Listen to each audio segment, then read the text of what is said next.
Hello, hello, hello. I am Dr. Nicole Price, and welcome to the Leadership Masterclass. I am so excited to have you here with me today, and grateful that you've taken time out of your busy schedule in order to be able to just learn a little bit more about what it might look like to take your team to high performance. We do these sessions, just so you know, fairly often, quite frankly. And why do we do that? We do that because sometimes people can't find time to get over here to be able to see what we're doing, and we recognize that many times.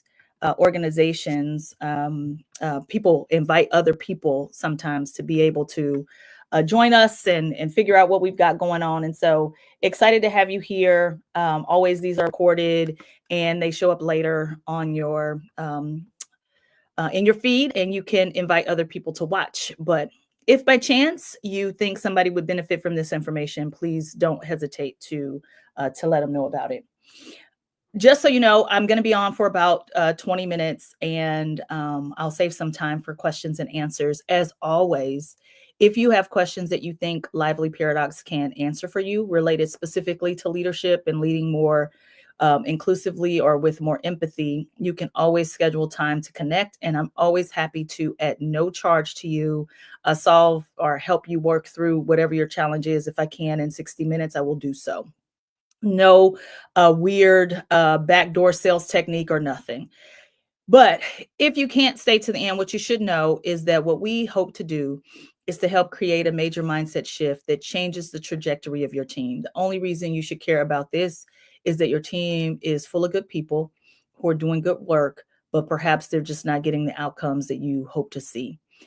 Many times we are wasting quite a bit of time on things that just don't matter. And I help leaders figure out how to redirect that energy towards things that do matter. If you have questions, feel free to put them in the chat.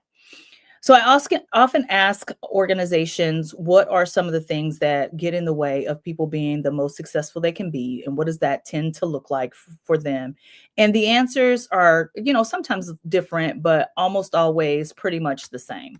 What are the kinds of things that people say, though? They tend to say things like, our we have good people, but they are not getting along, or the larger society is quite divisive, and I've got people across different sides of the aisle who need to work together, and now trust has been diminished because of an election.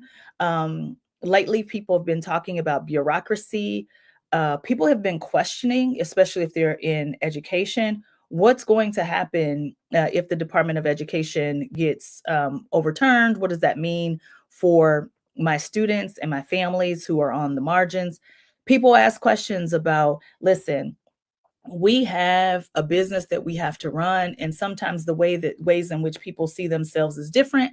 I can't rally them around a singular mission. The list is long. The list is long, full of things that just really do get in the way of us being the most successful we can be. And in general, people are tired. They are the victims of a constant cycle of what's wrong, what's not going right, what they need to do differently. Even if one year they give everything they've got, what they'll learn is there's still not enough for everybody to be able to get even merit increases, or we don't even have enough talent to be able to do all the work that's necessary, or the clients we serve are faced with significant challenges. People are exhausted. And in that exhaustion, oftentimes they're not showing up as their best selves. And what we need to remember is that this is not an indictment against the people. I am describing an issue, not judging it.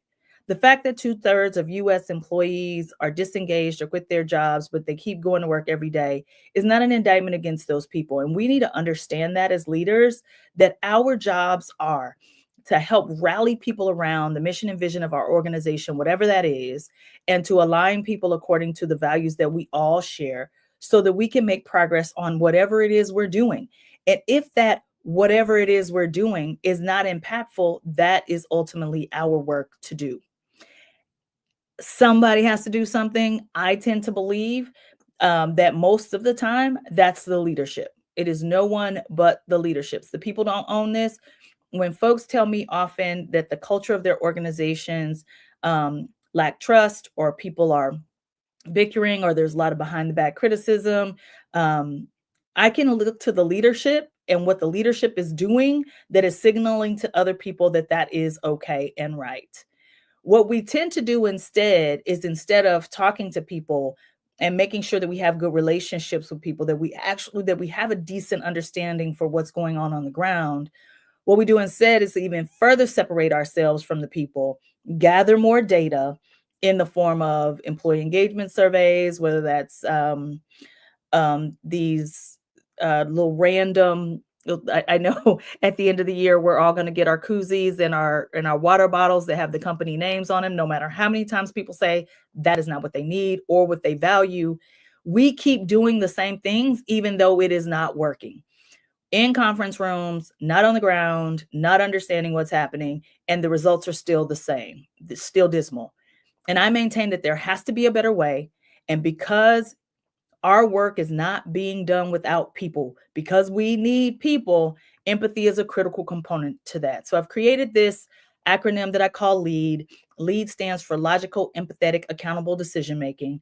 And what you should know is that you cannot be in the people business and not include that E, the empathy.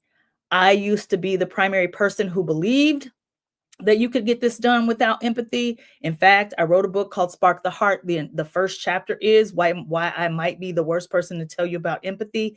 And there are a lot of hilarious stories in this book about how I thought my job would be so much better if it weren't for these people. If these people could just be smarter, just do their jobs, that things would be better.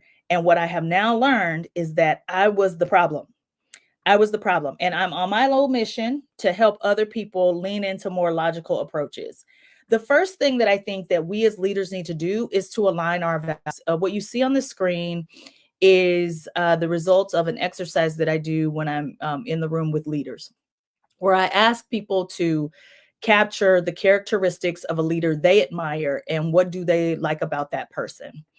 This is a list. The group was about 50 people strong of, things that people wrote down. And oftentimes when I am trying to get leaders to align how they're showing up every day with what they're seeing in their organization, I ask them to take a look at the values that they say they appreciate. So let's say this was my list. And let's say I did think selfless and patient, likable, and having good perspective, and steady and honest and trustworthy and humble were leadership characteristics that I valued. This is not my list, but if it were, if I was doing something that made me not very likable, I can't just be like, I don't come here to be liked. I say I value likability, then I need to show up in likable ways. And when I don't do that, I actually diminish trust in my organization. I do not cause trust to go up. People recognize when what you say does not align to what you do, and they balk against it. And so, if you don't hear anything else I say today, remember that empathy cannot sit on a bed of hypocrisy. It is our jobs, it is our moral imperative, and it is actually critical to business outcomes for us to make sure that how we are walking about our leadership journey every day aligns to what we are saying, thinking, feeling, and believing.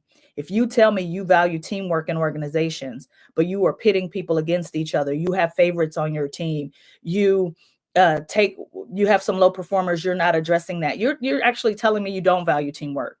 And your people notice that. We have to give them credit for being as smart as they really are. So the first invitation to you is to align your values. The E in lead stands for empathetic. I've already said that I might be the worst person to talk with you about empathy, but I think the first thing we need to honor and recognize is that there are multiple types of empathy, but cognitive or mental empathy is the easiest type to teach, and that's what I'm talking about today. And cognitive empathy is not necessarily about emotions. It is more about how you think and your ability to understand what other people think, feel, and believe. And through that understanding, quite frankly, is how you become more influential. What does that mean?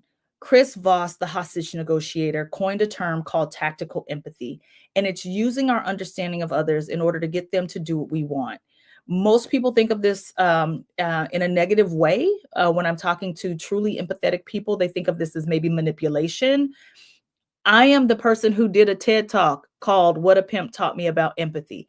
I understand people who use their knowledge of people in order to um, make progress on like nefarious things. That is not what I'm talking about.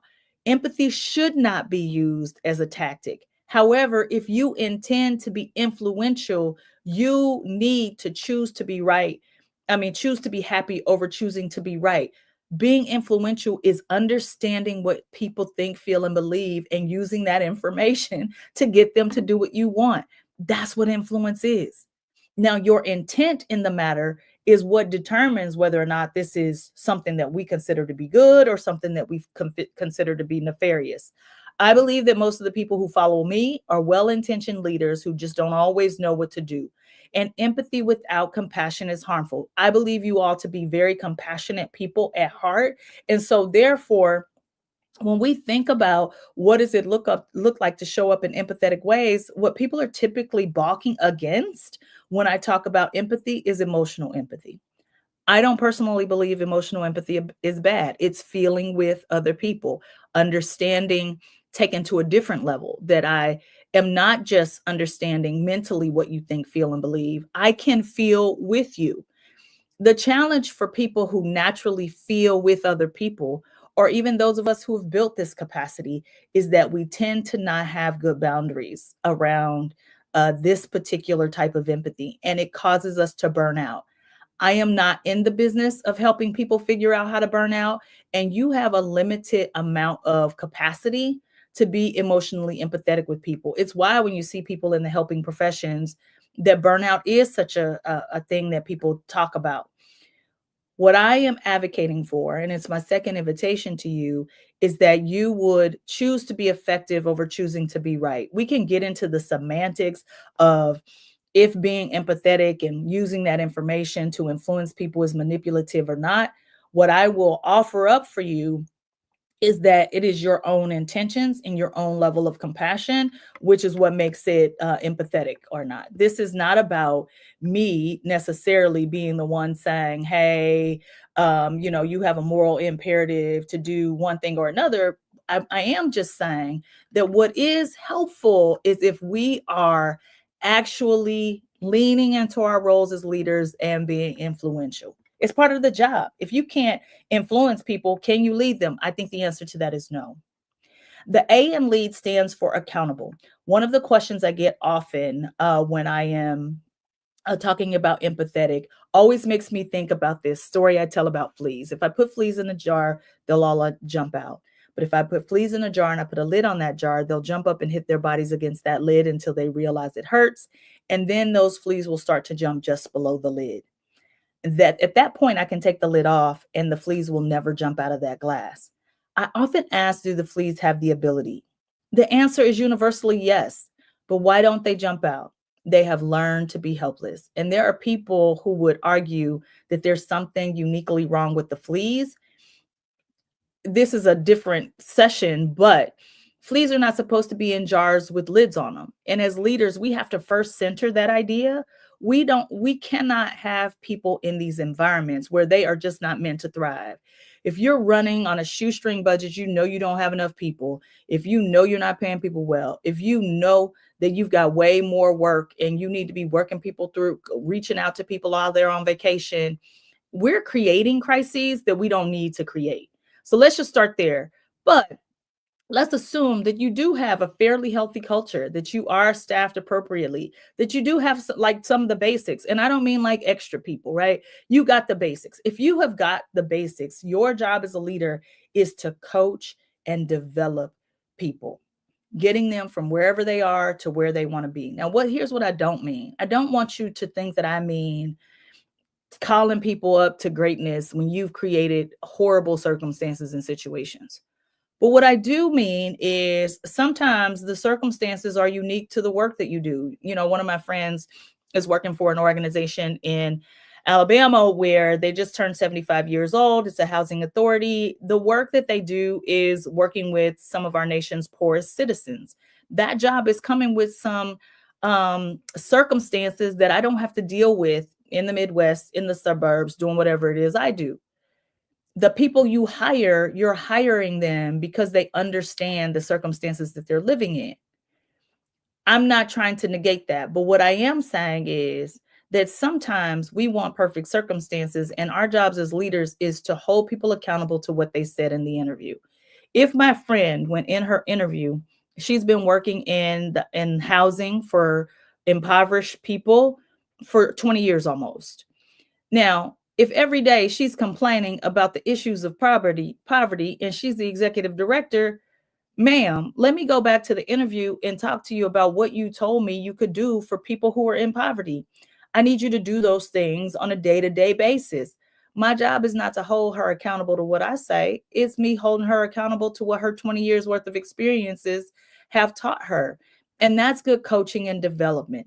Empathy and accountability do not have to be at odds with each other, they actually go together.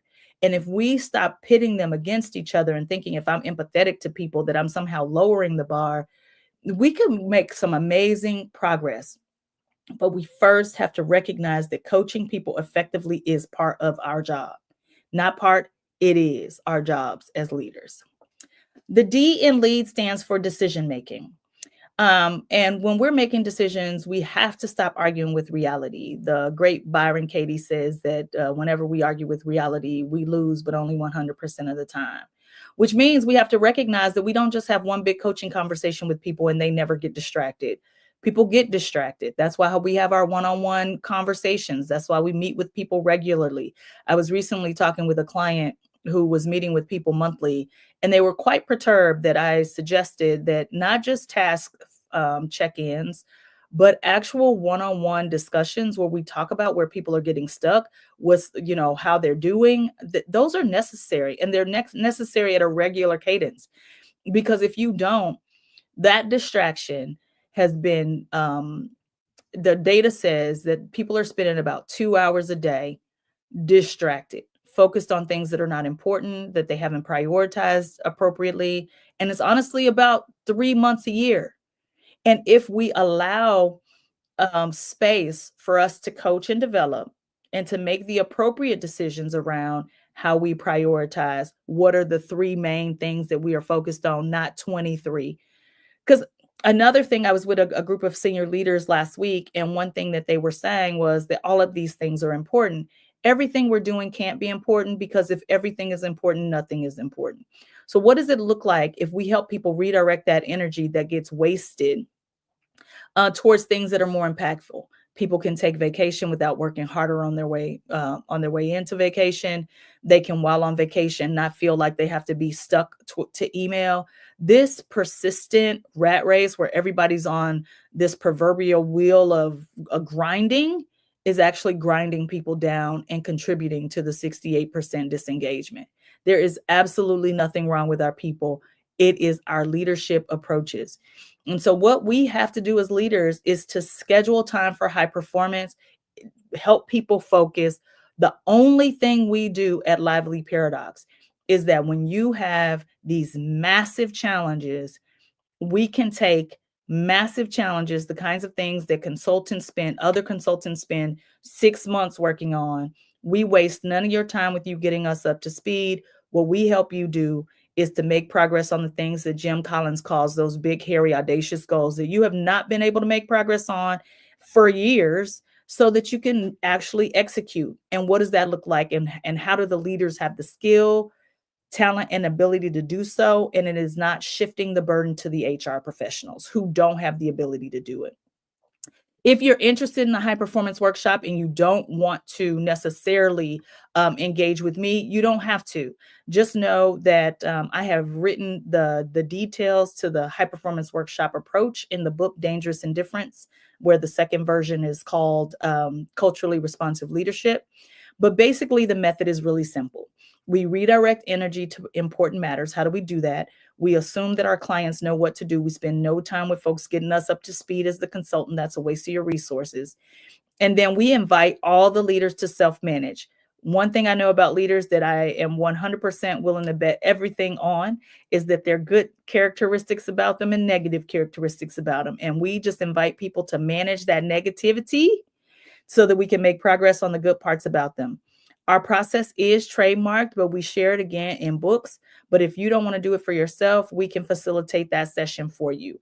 Again, this is not a call for us to be engaged in any kind of sales relationship. I'm just telling you that if you are interested in it in a book, you can get the process. I should probably do one of these where I share the process. Now I want to spend some time just kind of walking you through a little bit of some of what we've done for some clients. And again, if you have questions yourself, you can feel free to answer. There's three particular case studies that I tend to run through, but today I'm only going to run through two. One of them was a nonprofit. These people engaged us for the high performance workshop. Their CEO had transitioned after decades of working in the organization. And as a result, most of the staff was disjointed after that CEO left. She had done a masterful job for decades, rallying people around the challenging work that they were doing. But after she left, there was no professional development strategy. Whatever strategy she had left with her, the new CEO was wanting to go a different, more technical direction. And they had some unique challenges around demographics.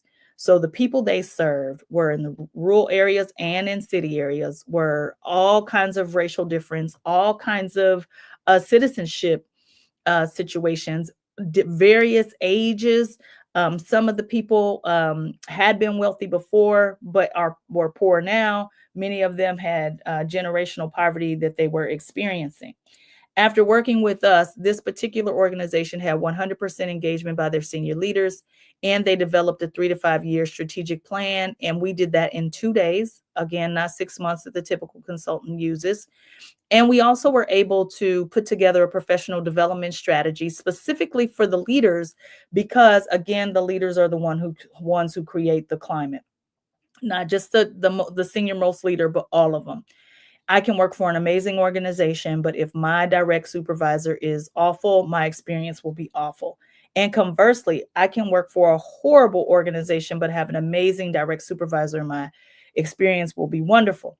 And so because they were a nonprofit, knew the need and the reason for engaging the community. They had not been doing that in the most effective ways, but after those 2 days with us, they were able to do it. The second case study that I want to share with you was related to a mid-sized company. This was a for-profit organization. Again, the CEO had transitioned after decades, but he had run a very tight ship. And so after he left, the team was disjointed. They had lost some of their trust, but their operation was dated as well. So for everything that I love about the previous leader, he led from he had some outdated thinking about people and about the nature of their work. So the lack of innovation was causing them problems. They had multiple systems that did not talk to each other. The legacy methods were not as effective based on the changing demographics of their customers, and this was causing them some financial problems. By the time at the end of our time together, this organization actually invested in more than 2 days. We spent an entire week with them. But what is most important to know about this is that centering empathy and centering inclusion, today they have $40 million worth of opportunities that they are now realizing, because at the end of our time together, we created a strategic plan in that 1 week. We realized that their issue wasn't all across their entire leadership team, but they had some major gaps at the middle level manager group. And so we put together a 3 to 5 year plan that included professional developments for that middle manager group to help build their capacity. Because what you don't want to do is transfer, just like you don't want to transfer all of the burden to HR, you also don't want to transfer the burden to me as a consultant either. And so with this, when we started to make traction, their board support was through the roof. Their board, even in addition to supporting what they were doing, also wanted some of the professional development training. And we had 100% senior leader buy-in on that. It looks like I actually have time to share this third case study. This was a school district. What I love about school districts is that their outcomes are quantitative. They are data rich in school districts. And this particular district was one of the nation's lowest performing school districts. They had low attendance. Staff was disengaged. The test scores were just awful. and parent involvement was incredibly low, and they could not keep people on staff. By the way, if you find that your staff is always leaving, don't make excuses for that, my loves. We have a leadership problem that we need to address. At the end of using the tools in our high performance workshop, this particular school district recognized a 20% increase in graduation rate, a 93% decrease in disciplinary actions. Just so you know, if kids are not in school, they cannot learn, and therefore your outcomes are going to suffer. So they had a 42% increase in attendance, and then an 8% increase in math assessment scores, and a 5% increase in ELA scores. And this was over the course of a couple years. So we were very excited about what they were able to do. Want you to know the types of clients we tend to work with. Our clients are typically in one of four stages. But the ones we primarily work with, you might see here in group 2. So here in group 2, these are folks who have crisis situations, meaning there's a lot of urgent things happening inside their organization, and all of those urgent things are also important. My clients are very busy, and they can't figure out how to prioritize and make it all happen. The other group that we tend to spend lots of our time with are people who have lots of urgent issues, but they're not necessarily the most important to move the mission and vision forward. So groups 2 and 3 are the ones that we are generally focused on. And so if that sounds like that might be you, you know that's where you are, you might consider giving us a call. And again, consulting calls are incredibly free. There's no sales, weird sales thing that we're going to try to get you into on the end. If you're still here, what you need to know is that what we do in the high performance workshop is shift the mindsets that shift people from disengagement to engagement. We take people from being what Jim Collins calls good to great, and we do that through the work of building capability in the leadership team. We don't focus on building the skill of staff. We believe you know how to do that. Our job is to build the skill of the leadership team. Our direct team, I've got myself, and I am the nation's empathy revolutionary. My primary focus is business transformation. I'm not an HR person. I am an operations person who understands leadership and leadership capability, and how it helps to build organizations. Every organization wants to be high performing, and good solid leadership helps them be high performing. And I want to introduce you to my colleague Jocelyn Shante. She's the development director and would be your contact if you need any help. And then our chief thought partner, Dr. E.N.A. Roberts, is actually on an externship at Des Moines Public Schools working as their superintendent. But if you happen to be a school district, he is the person who specializes in Olympic level leadership. So just introducing you to the team. But if you happen to be busy and can't get around to it, or if you're already got your typical response of let's get together after the holidays, wanted to put the QR code up once again, just to let you know how you can get in contact with us and schedule an evaluation. Again, if I can solve your problem on a consulting call, I will. Feel free to reach out at drnicoleprice.com, and I will help you in any way that I can. Again, there's no cost for picking my brain, as people like to say. And again, if I feel like we are not the person to help you, we are not going to put a proposal together just to be able to say that we did so. I appreciate the time that you spent with me today. If by chance you again need my help, my direct email address is on the screen, as well as the phone number to the office and how you can get in touch. I appreciate you all so much.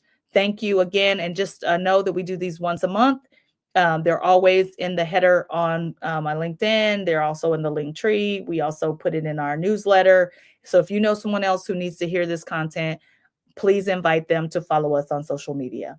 Take care.